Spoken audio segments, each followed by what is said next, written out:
this video, we're going to speak with a guest, and he's going to explain the applications of the ward-off movement for martial arts. Daniel, would you like to tell us a little bit about your background? I've studied Tai Chi for maybe 25, 26 years. Intensive training in Taiwan for the first 5 years or so. After that, I've studied other martial arts, but mainly focused on teaching and trying to figure out ways to communicate Tai Chi to the rest of the world. So yeah, this should just be a short introduction to how you might think about Tai Chi applications or moving with another person, even though you're doing the form solo. So let's dive in. We're going to start with the application to ward off, which is the first move after the first two preparatory moves. So if we just went through the form briefly, the first two preparatory moves, the first one's preparation. We're here, we step out, and then we do the beginning move, like so. And then ward off, or left ward off, start here, and we step, and we end up on the left side with the left hand forward. To think about ward off, or as they say in Peng in Chinese, sounds like we're moving somebody away, but really it's you're meeting the opponent and kind of learning about them and learning how to move.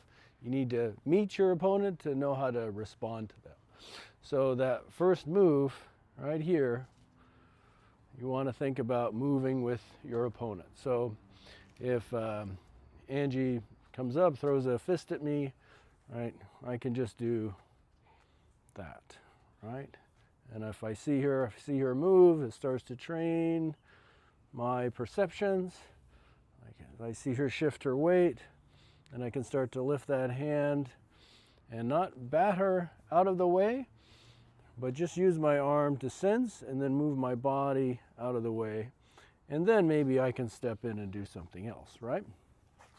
But it's that initial ward off, that initial contact, that's going to kind of tell you how to do the rest of your movement. So if I try this with Angie, right, so you're just in the first move, you can reach, okay, and it's really just kind of all in the hips. So if she starts from dead stop there, okay, and then I reach, okay, so you can practice this with a partner. You're just kind of coordinating and focusing on not pushing the other person away. And you only move with them, no extra, okay? And then after the step, when we step forward here, after this, we're in contact with our opponent. Let's see if we turned around like this. And we're both in ward off, both in left ward off here. We make contact. Now maybe she pushes in a little bit more, and I want to divert that energy too. Okay, and then I could do something else, right? Like go into the next side or attack underneath or whatever. Okay, but here, this is the ward off, right? I use my hips, use my body. Okay, very subtly just move as much as I need to move to feel what they're going to do. Again, not batting them out of the way.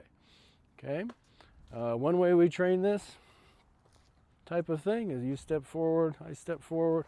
We start like this, and we just practice single hand sawing a tree. You see the same hip movement, body movement that we do in the very first movement of ward off.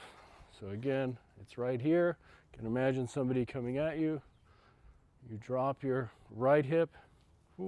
I lift my hand